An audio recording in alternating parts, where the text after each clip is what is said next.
tal? ¿Cómo está? Es un gusto saludarle en este espacio de análisis Catalejo, una coproducción de Canal 44 del Centro Universitario de Ciencias Sociales y Humanidades, el CUCH. Catalejo es una mirada profunda hacia horizontes cercanos. En la emisión de hoy hablaremos sobre los resultados de las recientes elecciones a gubernaturas en 6 estados del país, cómo queda el mapa político electoral y sobre todo, pues este mapa que marca rumbo a la sucesión del 2024, sucesión presidencial del 2024, y para ello está con nosotros el doctor Javier Hurtado, profesor honorífico de Derecho Constitucional del CUCH. Doctor, bienvenido, gracias. Toño, muchas gracias. El doctor Jaime Tamayo, jefe del Departamento de Estudios sobre Movimientos Sociales del CUCH. Doctor, gracias por estar con nosotros. No, pues gracias por haberme invitado. Gracias. Y el doctor Armando Zacarías, jefe del Departamento de Estudios Políticos del CUCH también. Doctor, bienvenido, gracias por estar con nosotros. Muchas gracias, muy amable. Bueno, como mencionaba, el pasado 5 de junio hubo elecciones en Aguascalientes, Durango, Hidalgo, Oaxaca, Quintana Roo, Tamaulipas. Se eligieron 6 gubernaturas, 39 presidencias municipales, regidurías, sindicaturas y diputaciones. Los resultados llevaron a Morena a obtener 4 gubernaturas, la oposición ganó 2. El partido, fundado por el presidente López Obrador, gobierna ya en 21 de los 32 estados del país. Se convierte no solo en el partido más votado desde el proceso electoral del 2021, también ya es el partido hegemónico con más gubernaturas y mayoría en la Cámara de Diputados. Y para discutir sobre estas implicaciones están nuestros especialistas a los que ya mencioné. Doctor Javier Hurtado, hasta los resultados normales y como ya se había vaticinado en un espacio similar a este hace algunas semanas, ¿no? Sí, pues yo creo que ya se esperaba, ¿no? Ese resultado resultó lo que siempre dijeron los estudios demoscópicos, o sea, siempre se vio que iba a ganar 4 de 6 y coincidió en cuáles eran los estados. Entonces yo pienso que viene a marcar pues una tendencia muy clara, por cierto, una tendencia realmente sorprendente de que en tan poco tiempo un partido político, en los tiempos modernos, actuales, digo, de 1929 era otra cosa, lograra tener el número de gubernaturas que tiene cuando en 2018 no tenía ninguna. Y hoy en día, por sí mismo, tiene 20, más 2 sus aliados. Uno, el PES, con el futbolista ese bruto que está en Morelos, Cuauhtémoc que Blanco, tiene un balón en la cabeza. y el otro con ese personaje extraño en San Luis Potosí, ¿no? Con el verde. Sí. Entonces, ya sumados esos dos serían 22 gubernaturas, más las 2 que vienen en 2023 en el Estado de México y Coahuila, que yo creo que las va a ganar. Entonces se entraría con 24 gubernaturas en 5 años. Haberse hecho un partido político de 24 gubernaturas, por favor. El PAN ni en toda su vida y toda su historia, desde 1939, logró superar 12 o 13 gubernaturas. Muy bien, muchas gracias, doctor. Doctor Jaime Tamayo, sus comentarios sobre este proceso. Bueno, yo creo que tiene varias implicaciones. Evidentemente, lo comentamos en aquella reunión anterior que tuvimos, era algo esperado, ¿no? Ya lo señaló Javier. Pero lo que me parece que es muy relevante es que queda en evidencia la pobreza de la oposición, ¿no? Que se presenta supuestamente unida con el MC por un lado ahí, no directamente, pero la suma de ellos tampoco da para mucho, al final de cuentas, y presumen que conservaron 2 de 6 gobernaturas, porque no es que ganaron 2, conservaron 2 de 6, perdieron 4. Porque ellos tenían las otras 4, ¿sí? Morena no las tenía. Entonces, bueno, pues eso nos habla del nivel hasta de esquizofrenia, de pobreza de partido, de candidatos, en fin. Creo que esto apunta a la desaparición probablemente de más de uno de estos partidos clásicos, históricos de alguna manera de la historia de México desde el siglo XX.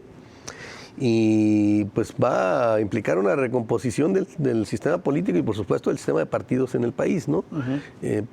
Por supuesto está el otro elemento, es clarísima la fuerza que tiene el presidente de la República, porque Morena es un partido legalmente, no es un partido real, es un movimiento encabezado por un líder, ¿sí? O caudillo, como se le quiera decir. Pero si en algún momento hubiera una ruptura con Morena y él dice, ahora voy a fundar Colorada, pues se va el 90% de los morenos, ¿no?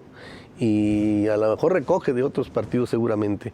Pero es decir, es un líder, o un caudillo realmente que ha aglutinado esta fuerza organizada como partido y que le ha permitido, pues lo que ya señalaba Javier, arrasar prácticamente. Y luego hay otro elemento a considerar.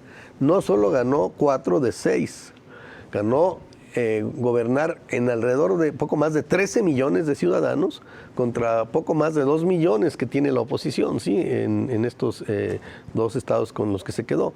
Entonces, eso habla también de una cuestión de una fuerza electoral muy importante que pues ya tendría que la oposición hacerse el ánimo y tener muy claro que en el 2024 lo que debe de buscar es sobrevivir.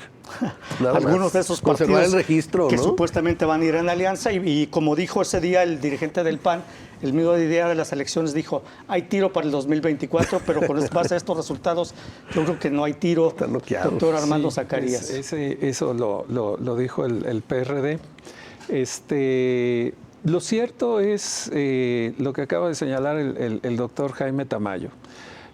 Lo que evidenció este proceso es la descomposición, desarticulación que tiene la oposición en nuestro país, que no ha logrado establecer una plataforma lo suficientemente convincente para que la ciudadanía, independientemente de candidatos, pueda entender si hay alguna transformación benéfica para el ciudadano. El ciudadano no está tan preocupado por ver cuáles son las sofisticaciones de los temas políticos, sino cómo afecta la decisión de las políticas públicas en su vida cotidiana y ordinaria. Y si ha habido algo que ha tenido mucha efectividad es la comunicación política que ha establecido este régimen y que ha logrado colocar dentro de la perspectiva del ciudadano común y corriente temas con los que se siente perfectamente identificado. No se trata de un problema de comunicación política, pero ha sido un vehículo muy eficiente el que ha tenido la estructura de la Administración Pública Federal. Guiada directamente, ya lo acaba de señalar también el doctor Jaime Tamayo, por un líder nato como es el presidente de la República. Al margen de las bondades y el esquema que presentó de gran presencia y de gran contundencia el partido oficial, la oposición definitivamente no logró articular nada, ni la estructura de los 3 partidos unidos, PRI, PAN, PRD, ni la estructura de Movimiento Ciudadano lograron contener o atraer la atención de los votantes en estos 6 estados que, como ya se señaló aquí, estaban en manos de estas líneas políticas y ahora quedan en manos de Morena. Ciertamente, Morena no tiene por qué preocuparse por la oposición. Morena está haciendo su trabajo y está proyectando lo que tiene que hacer. Entonces, el gran problema aquí es la gran crisis y, por lo menos hasta este momento, el fracaso de la presencia de los partidos políticos de oposición, que no se le puede llamar de otra manera. Esa visión optimista de ganamos 2, en realidad es un tremendo fracaso el que están evidenciando. Y eso debería plantear una seria discusión al interior de los partidos en términos de la falta de efectividad de los partidos, que van a estar sobreviviendo solamente para tener los beneficios económicos de los partidos que están gravitando, tipo el Partido Verde Ecologista. Pues va a ser un fenómeno que se va a multiplicar en varios partidos. Eso es lo que vamos a comenzar a ver, de no existir una estructura lo suficientemente sólida. Que ya hay cierta presencia de esa estructura sólida de oposición y es Morena mismo. Muchas gracias, doctor Armando Zacarías. Bueno, esto es Catalejo, una coproducción de Canal 44 y el CUSH. Vamos a hacer una pausa breve, regresamos.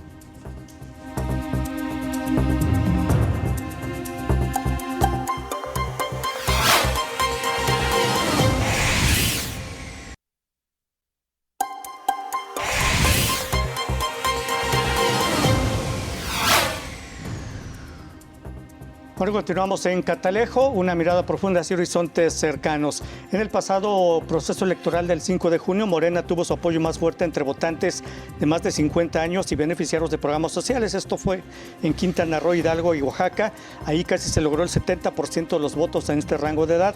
Incluso 3 de cada 4 votantes ya tenían decidido su sufragio desde un mes antes de que se llevara a cabo el proceso electoral. Una encuesta realizada por El Financiero arrojó estos datos. Doctor Javier Hurtado, con base a los resultados de las elecciones y la configuración del mapa electoral y lo que han mencionado ustedes aquí, el doctor Armando Zacarias lo acaba de mencionar, Morena prácticamente no tendría ya ningún problema de cara al proceso electoral del 2024 en el tema de elecciones presidenciales. Pues sí, yo creo que no, para bien o para mal. Habrá que decirlo aquí, como lo decía un gran politólogo polaco nacionalizado estadounidense, Adam Przeworski, sobre el asunto de la legitimidad de las élites en el poder. O sea, muchas veces una élite en el poder se mantiene en el poder, pues no por su capacidad, su gran aceptación, las políticas que realiza, sino más bien porque no existe una alternativa viable y creíble y suficientemente confiable para sustituir esa élite por otra. Entonces nos quedamos, como se dice coloquialmente, pues de los males el menor, ¿no? Entonces ciertamente yo sé que Morena pues no es un partido perfecto y el presidente de la República no es Dios, o sea, no, en el sentido de que no comete errores, ¿sí? Porque solamente Dios no se equivoca. Pues es un ser humano como todos y quizá con mayores limitaciones que muchos otros seres humanos, ¿sí? Quizá por su edad o por su falta de preparación. Pero sin embargo tiene la confianza de la población y eso está clarísimo ahí en las encuestas y está también en los resultados electorales.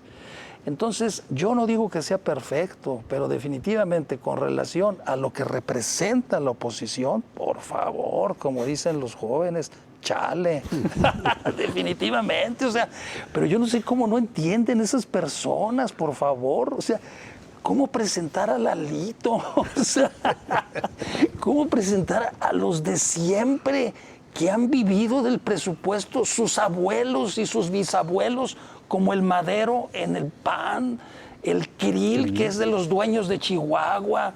O sea, es que eso no puede ser. Los chuchos del PRD, el Jesús Zambrano, que desde que yo era niño ese andaba en la política. Entonces, pues no, por favor, mira, yo pienso que debemos darnos cuenta de lo que está ocurriendo en el mundo. Este domingo acaba de ocurrir eso, por ejemplo, en Francia y en Colombia.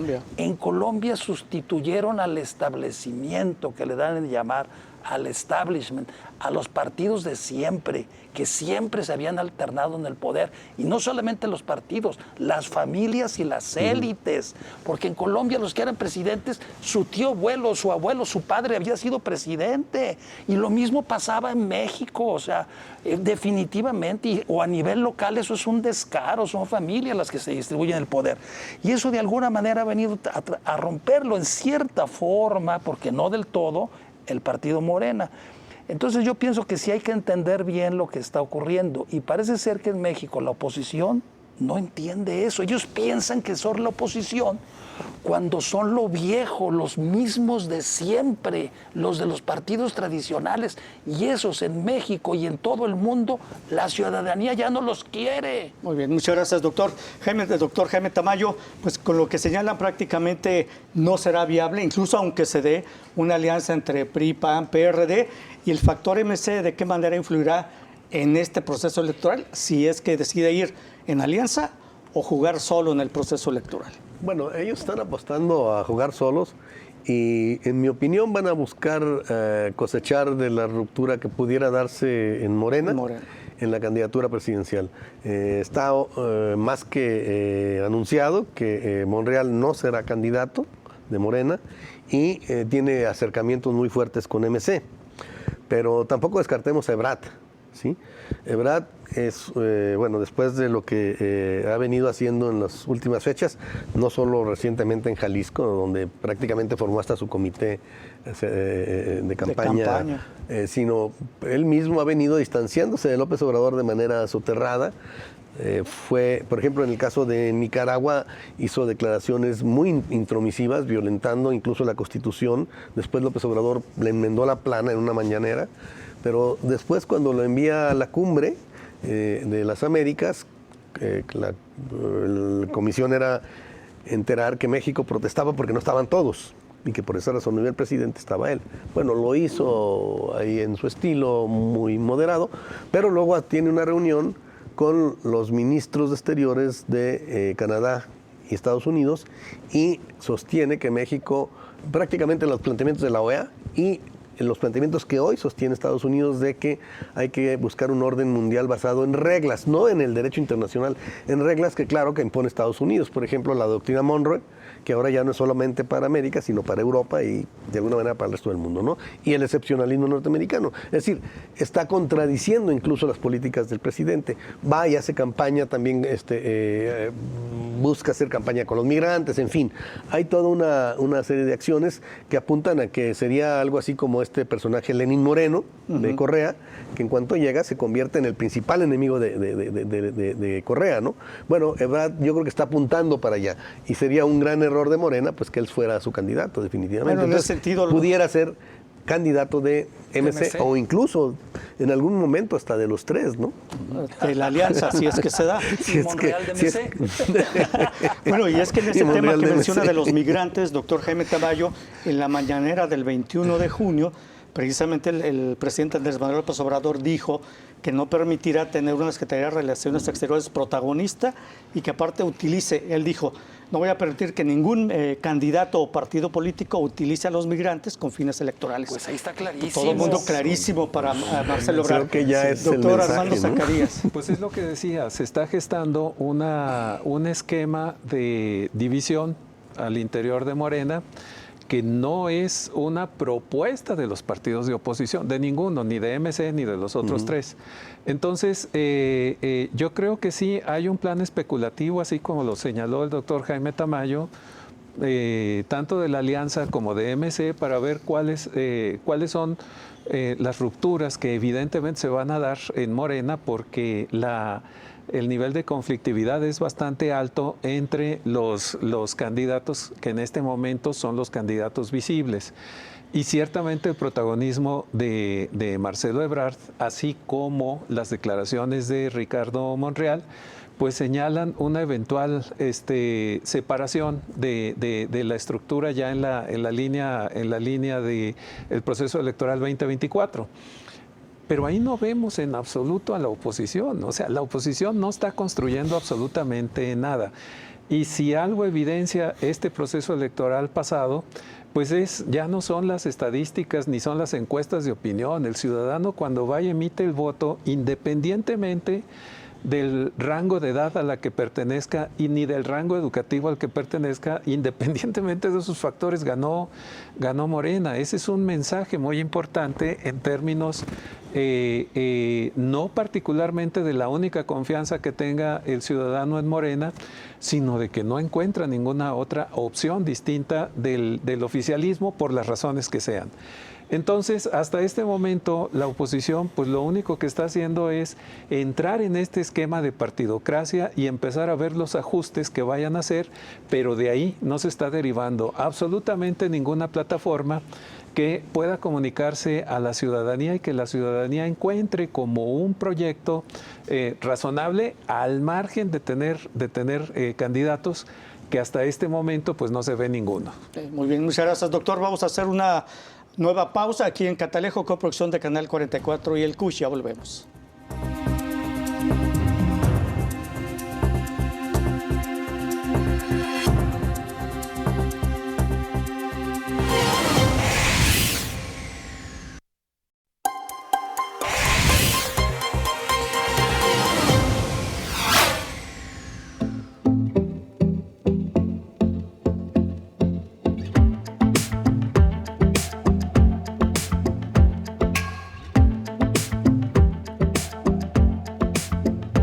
Continuamos en Catalejo, una mirada profunda hacia horizontes cercanos. Y bueno, quisiera saber su opinión sobre ya el activismo político, incluso violando la legislación electoral de las corcholatas del presidente Marcelo Ebrard, el secretario de Gobernación, la gobernadora de la Ciudad de México, Claudia Sheinbaum, Y bueno, ustedes decían ya acertadamente pues que la oposición no están violando la ley porque pues ni siquiera hay oposición y menos tienen candidato, ¿no?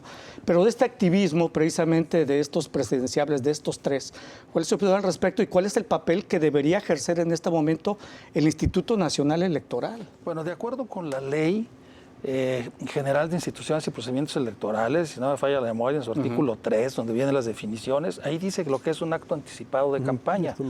Y definitivamente eso que hizo a Marcelo Ebrard, pues sí encuadra o se actualiza a lo que las definiciones que dan de un acto anticipado de campaña.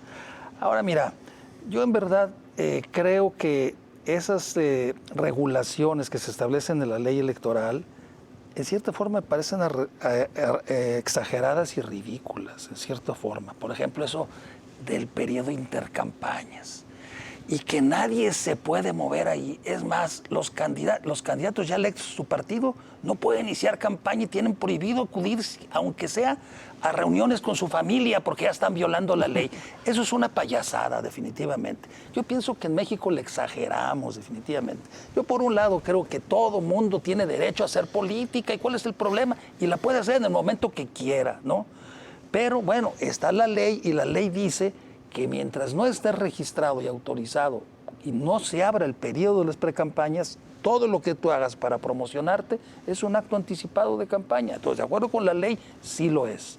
Ahora bien, ¿cómo los vas a contener? Pues es difícil contenerlos, porque el mismo presidente es el que los solivianta, ¿no? Los avienta, y luego después no haya cómo controlarlos.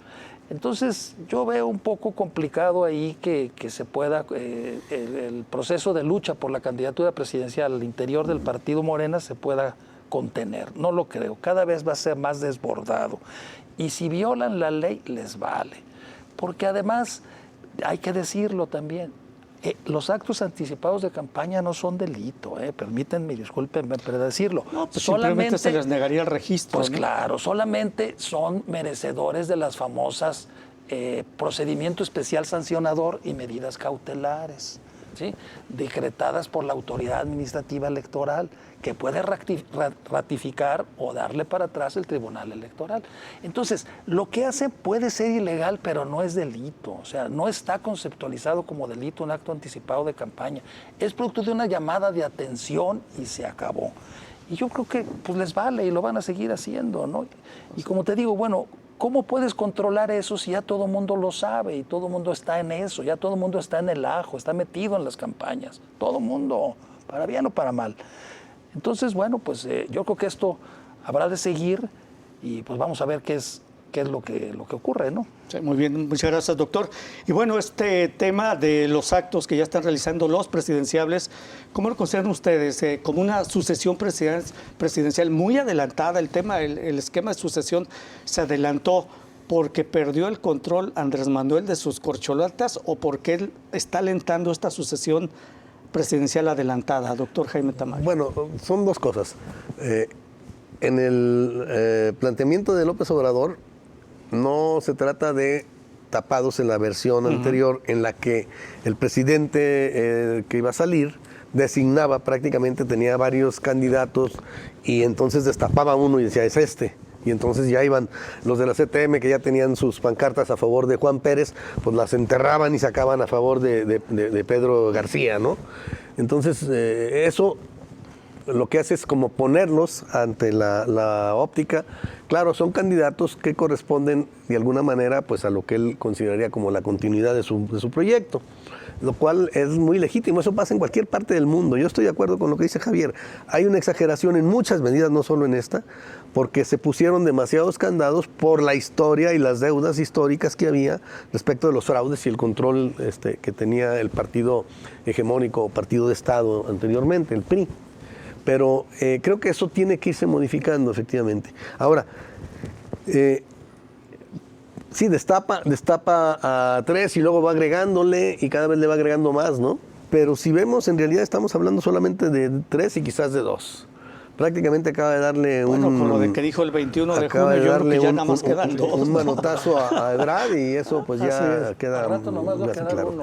Y bueno, yo ahí diría, hay 2 candidatos, una que representa, digamos, una profundización con políticas, quizá yo diría, pensaría más serias, más consistentes. Es una académica sólida, es una gente con una formación política desde muy joven, ¿no? Que es Claudia Sheinbaum. Pero obviamente esto va a implicar ciertos jaloneos y hasta rupturas con el modelo propiamente del observador. Entre otras cosas, no es propiamente una populista, ¿no? Pero sí es una gente que tiene una perspectiva, digamos, social mucho más profunda, ¿sí? Por otro lado, tenemos al secretario de Gobernación, que es un operador al que nadie le conoce un solo discurso, un solo planteamiento, un solo manifiesto, un solo documento que exprese una posición política clara y definida. Es el operador de López Obrador, como lo fue en Tabasco como gobernador, es decir, es un incondicional de López Obrador. En el caso de que las condiciones se dieran, que creciera su candidatura, etcétera, porque tampoco lo podrían imponer así contra todas las opiniones, encuestas, etcétera, que es el otro problema, ya se amarraron a ciertas cuestiones.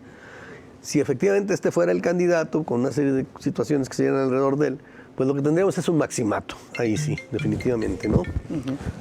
De manera pues que no creo que eso vaya a prosperar, pero son las dos opciones que se darían. Un maximato. Entonces usted ya está decantando por Sheinbaum. Bueno, a mí me simpatiza mucho más, me parece que tiene mucho más sentido que ella fuera la candidata, efectivamente. Muy bien, muchas gracias, doctor. Doctor Armando Zacarías. Sobre este asunto, regresamos otra vez al tema de la oposición.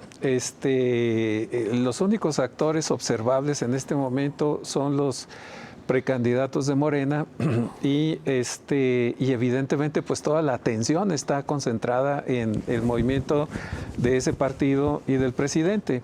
Pero lo interesante es que no hay ningún contraste de absolutamente nada con la oposición. La oposición está en un plan especulativo, viendo más o menos cómo es lo que se desarrolla, y en un momento dado, si nosotros viéramos, como en otros tiempos, actos anticipados de campaña, tendríamos una discusión con una efervescencia nacional enorme, todos los partidos discutiendo contra el que se estuviera adelantando. Pero ahora lo que está sucediendo es que todo el mundo está señalando, se están adelantando, pero no están haciendo nada, absolutamente nadie. Ahora, el partido pues va a hacer lo que tiene que hacer. Efectivamente, hubo este primer evento masivo en el Estado de México. Luego estuvo este evento de Jalisco, pues son actos, ciertamente actos anticipados de campaña. Aquí me gustaría sugerir a la audiencia que le echara una lectura a una vieja novela de Luis Espota que se llama Palabras Mayores, que refiere justamente a todo el proceso de selección de candidato en la época del PRI, está hablando él más o menos en los años finales de los años 70, y entonces uno encuentra similitudes muy interesantes, pero en aquella época, una vez que se seleccionaba el candidato, pues ya era el presidente. Ahora no, ahora sí tiene que haber un proceso de campaña y un proceso de convencimiento. Todos los elementos están a favor, pero no necesariamente es como en aquella vieja época. Entonces, ¿qué es lo que está sucediendo en este momento? Pues estamos reproduciendo un esquema en la que hay un elector de candidato que es el presidente de la República y pues todos los demás están realizando gestiones y movimientos de acuerdo con los intereses y la perspectiva que tiene cada quien. Aquí lo interesante es no hay ningún elemento de contraste de partidos que estén diciendo, oigan, nos están robando gente a nosotros porque estamos haciendo esta actividad. Pues no están haciendo ninguna. Entonces, todos los partidos y todos los ciudadanos estamos viendo lo que hace Morena y eso, digamos, es la gran diferencia que marcará una presencia administrativa del Instituto Nacional Electoral sancionando, como lo acaba de señalar el doctor Javier, relacionado con la manera en la que tienen especificadas las sanciones para este tipo de eventos. Pero no va a haber ningún cambio de funcionamiento. Y con lo que, si me permites una cosa, sí, adelante, doctor. A diferencia del viejo modelo en el que no había que moverse, el que se movía no salía en la fotografía, decía Fidel Velázquez, esta vez la línea es que se muevan todos para ver quién es el que puede ser Y el o que la se que mueva pueda ser. mejor es el que van a elegir. Exactamente. Muy bien. Y con lo que están comentando ustedes, pues yo creo que, como dijo en una ocasión Diego Fernández de Ceballos, estos partidos en su momento hegemónicos, el PRI, el PAN, el PRD, pues están condenados a convertirse en miembros de la chiquillada política, ¿no? Por supuesto. Mira, volviendo a lo de los candidatos, yo creo que aquí hay que tomar en cuenta un factor que es esencial, el desplome de la línea 12 del metro, el 3 de mayo de 2021. Y cuando se desplomó la línea 12 del metro, se desplomó la candidatura de Marcelo Ebrard y de Claudia Sheinbaum. Y el informe de la empresa noruega que contrataron para que diera el veredicto sobre lo que pasó, definitivamente involucra, establece cuatro causales, de las cuales una le compete a Ebrard, la construcción, y la cuarta, los errores en el mantenimiento a Sheinbaum. Y tan se enojó Claudia Sheinbaum que hasta lo demandó. Hazme el favor, Cuando primero ella lo la contrata, contrató, ¿no? primero lo contrata y luego porque no le gusta sus resultados, la demanda. Pues ¿cómo es eso, por favor? Entonces, yo pienso que por eso el presidente de la República, cuando se cae la línea 12 del metro el 3 de mayo, observa detenidamente eso, le pide a su amigo Carlos Slim que le ayude y le eche la mano para sacar la bronca, haciéndose responsable económicamente de lo que no era, ¿sí? De lo que no era. Observa el escenario, ve que se le cayeron sus dos corcholatas más importantes y entonces manda a llamar a su paisano y amigo el 26 de agosto, el secretario de Gobernación, Adán Augusto. Ahora, ciertamente Adán Augusto no ha dicho nada, pero ¿qué ha dicho Claudia Sheinbaum? Nada. Nadie puede decir Doctor, nada. vamos a una pausa. Claro que sí. Muy bien, Adelante, gracias, adelante. doctor. Vamos a hacer una nueva pausa. Regresamos. Esto es Catalejo. Ya volvemos.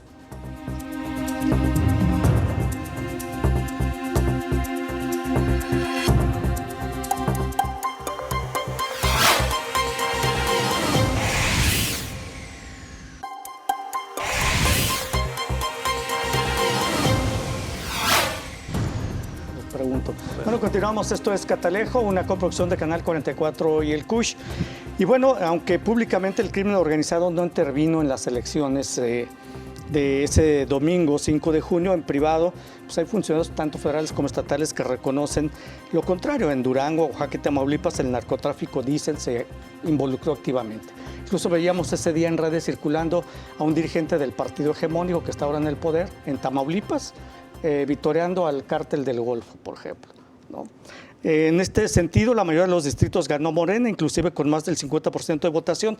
En estos distritos, en la mayoría de los distritos donde ganó Morena, con más del 50%, son distritos donde hay los más altos niveles de violencia, inseguridad y cuestiones del tema del narcotráfico. ¿Y qué me dicen ustedes de lo que dijo Porfirio Muñoz Ledo, ¿no?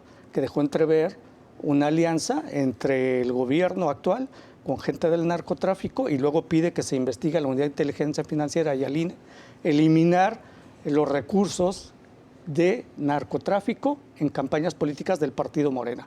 ¿Intervino o no intervino el narco según su perspectiva de ustedes en el pasado proceso electoral, Bueno, doctor? mira, déjame decirte, Javier Hurtado. A mí me parece que Porfirio Muñoz Ledo pues ya está chocheando, ¿no? Lo mismo lo dijo el presidente y se molestó. Y él pues está molesto porque no le cumplieron y no le hicieron efectivo el ofrecimiento de darle a la embajada de Cuba. Si le hubieran dado la embajada en Cuba, no diría eso, por supuesto. Entonces eso es un ardid, o sea, no creo yo que tenga un sustento objetivo documentado de Muñoz Ledo para decir y sostener eso. Y si lo tiene, que lo presente ante la autoridad, y si no, es cómplice, porque lo sabe y no lo dice. Si lo sabe y no lo presenta. Bueno, entonces que no ande diciendo cosas a la ligera. Yo pienso que se presta mucho a la especulación la política del presidente de abrazos y no balazos. Por supuesto que sí, por supuesto. Y yo creo que una de las grandes asignaturas pendientes de este gobierno y la gran deuda que va a dejar con el país va a ser el problema de la inseguridad y el elevado índice de crímenes y de extorsiones que en este momento existen en el país. Y por cierto, por supuesto, lo que se decía aquí ya por quienes te siguieron en la palabra, efectivamente, a ver, por ejemplo, ¿qué han dicho las corcholatas de Morena sobre cómo resolver el problema de la inseguridad? Nada. No van a hablar No dicen, ahorita de ese tema. pues cómo los regañan. Imagínese. No, y aparte Los entonces sí regañan. los eliminan. No, pues sí, claro. De un plumazo, Entonces no pueden decirlo. Digo, contestando un poco la observación que decía, es que no pueden decirlo, porque si dicen algo los corren. Como Ebrard. Por supuesto. Ya lo corrieron. Entonces, pues tiene que quedarse callado. Adán Augusto tiene que quedarse callado y la Sheinbaum también, pues, porque si no los corren. Bueno, entonces yo pienso que lo del narco, y eso es una acusación muy grave, ciertamente ha habido cierta tolerancia, ¿sí? Mucha tolerancia hacia las actividades de los grupos criminales y permitir que se le humille y se le falte el respeto al ejército, a mí me parece que es muy grave. Yo como mexicano me siento ofendido cuando veo yo esos videos que circulan ahí en las redes sociales, que los corren, los golpean, los ofenden, los escupen, los humillan a los miembros de las Fuerzas Armadas. Eso no se debe de permitir ni tolerar. Por favor, yo le hago un llamado al presidente de la República para que permita que los miembros de las Fuerzas Armadas se defiendan al estar siendo atacados, ¿sí? Y que no permitan que pisoteen el nombre del Instituto Armado, porque están pisoteando y burlándose de todos los mexicanos, ¿sí?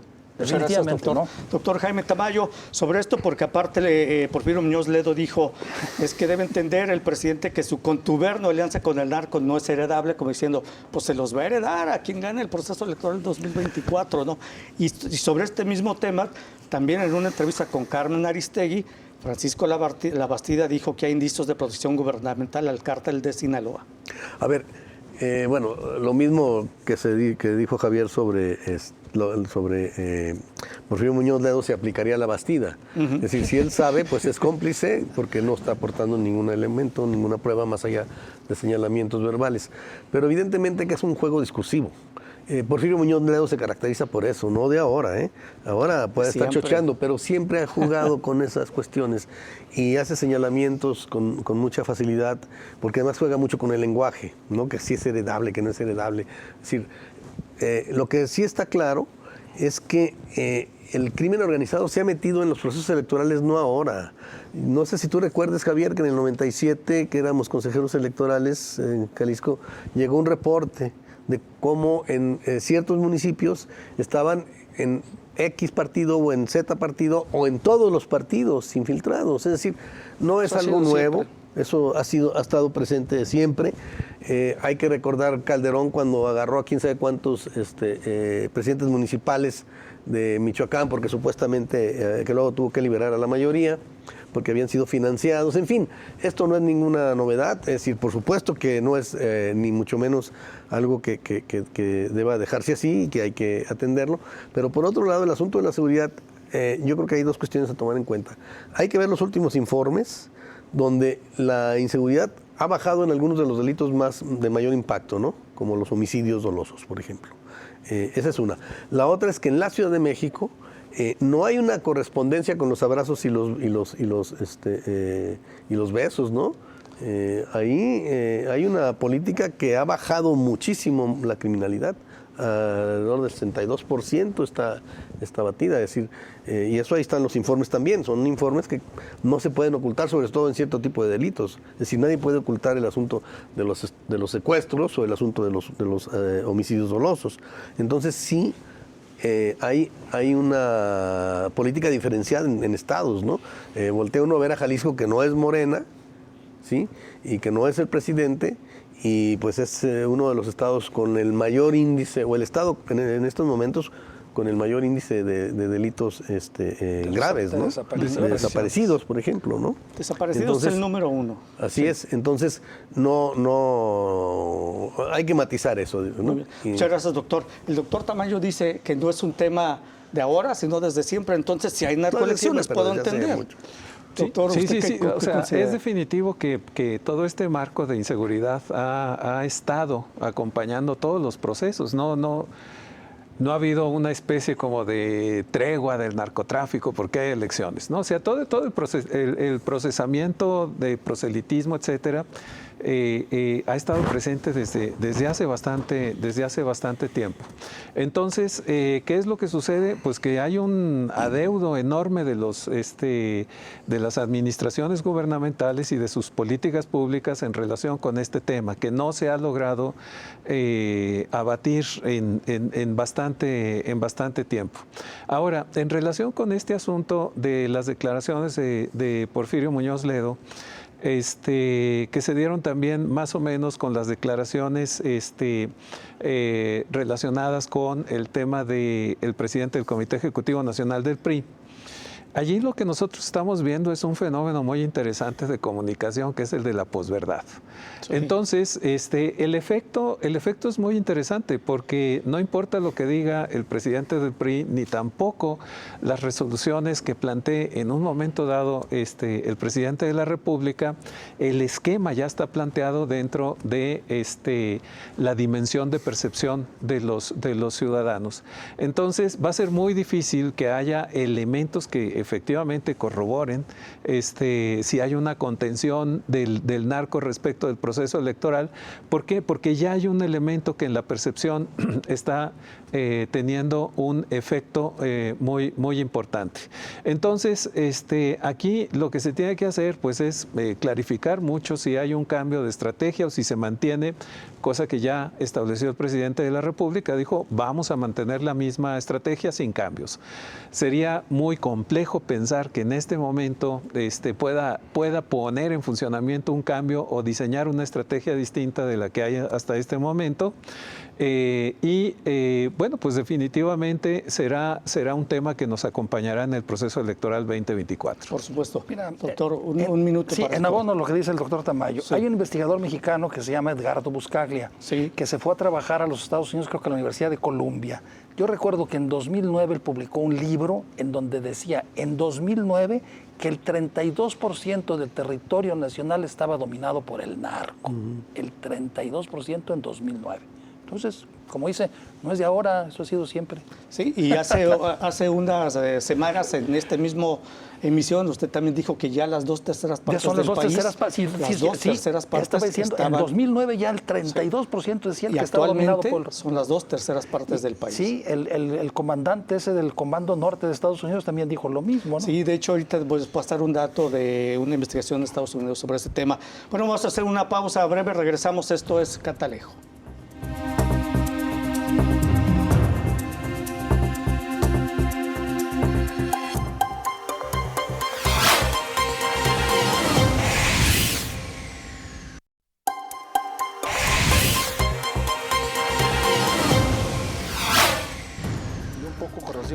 Continuamos en Catalejo, ya en la parte final. Bueno, aquí cuando se mencionaba que las declaraciones de Porfirio Muñoz Ledo se deben a que ya está chocheando, y lo mismo dijo el presidente, pues luego me puse a revisar la edad del gabinete y pues AMLO 69, a Manuel Bartlett 86, Alejandro Gertz 82, Olga Sánchez Cordero 75, Jorge Alcocer 76, Pablo Gómez 76, Víctor Manuel Toledo 76 y Miguel Torruco 70 años. O sea que el más joven es el presidente con 69 años. Entonces, si Muñoz Ledo está... Varios de ellos ya no están jóvenes. Bueno, y el tema, también la periodista Anabel Hernández también dijo que hay un evidente pacto entre Morena y la familia del Chapo Guzmán, consistente en ayudar en elecciones a cambio de impunidad. Y lo que les mencionaba, el pasado 7 de junio de este año, hace unos días, el Servicio de Investigación del Congreso de Estados Unidos publicó un informe que se puede consultar, está en redes, que el reparto de plazas entre cárteles y zonas de conflicto, entre el crimen organizado y la política de brazos caídos, está llevando a México a convertirse en un narcoestado y quizá en un narcopaís.